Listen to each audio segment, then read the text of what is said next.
সকালবেলায় healthy breakfast বলতে উঠে আসে সবার আগে ইডলির নাম।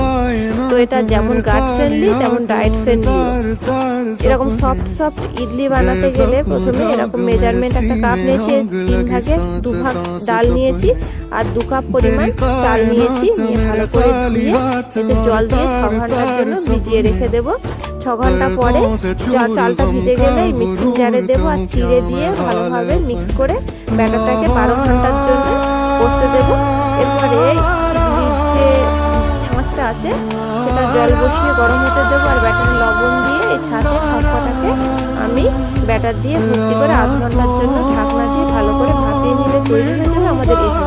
এর সাথে খাওয়ার জন্য চাটনি বানাতে গেলে প্যানে তেল দিয়ে পেঁয়াজ, রসুন, টমেটো, কাঁচা লঙ্কা, শুকনো লঙ্কা, 2 চামচ সর্ষে আর লবণ দিয়ে ভালোভাবে ভাজা হয়ে গেলে তখন মিক্সিং জারে ধনেপাতা কুচি আর এই মিশ্রণটা দিয়ে মিক্সি করে